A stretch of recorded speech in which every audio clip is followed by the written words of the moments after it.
Good day, Inderes TV viewers and listeners. Caverion saga continues with improved tender offer from Bain consortium, and I'm interviewing Bain representative Halvor Horten. Halvor, we met a few weeks ago, and now you improved your tender offer for Caverion shares. What are the key highlights of the improved offer? Yeah, I think I would mention three key things. One, price; two, speed; and three, certainty. And let me elaborate on that. We are offering a superior price. People can get either 8 cash now, or they can get an even higher price of 8.5, 9 months after closing, which is clearly superior to the other offer. Speed, you don't have to wait possibly 12 months to understand whether the deal goes through or not. This deal will close likely in March. I think that's an important factor. And last but not least, which we also talked about before, is certainty. Our offer is highly certain, right? It's recommended by the board. It's recommended by all the key shareholders, supported by all the key shareholders. It has been approved from an antitrust perspective. We're only waiting for one formal approval from the Finnish FDI, which we expect to come within the next few days. So it will, if shareholders accept it, it will go through. The other offer, as we talked about before, obviously is highly uncertain. It is subject to a lengthy antitrust process where no one really knows where it will land, right? So I think with our offer, shareholders can both get a better price, get it now in short time, and don't have to wait for a long process, and also have a high degree of certainty that they will actually get it.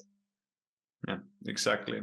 How does the alternative 8 and 8.5 euro per share debt instrument work? How does it work in practice?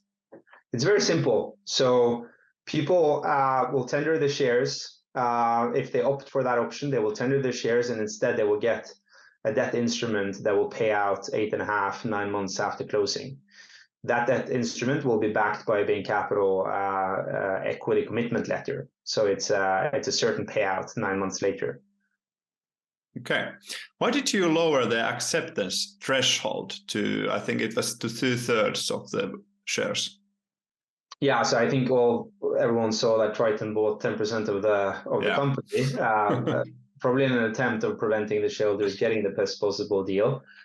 So we had to lower it to 2/3. Now, I think it's important to say that at above 2/3, we can put in place the strategy that we think Caverion needs and go forward on that basis, and we have the financing in place to be able to do that.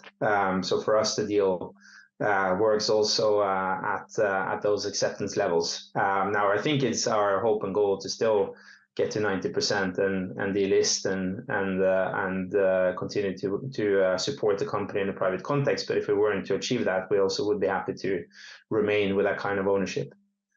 Okay, so it's an option to let Caverion stay in the stock exchange, and you're just the majority shareholder then.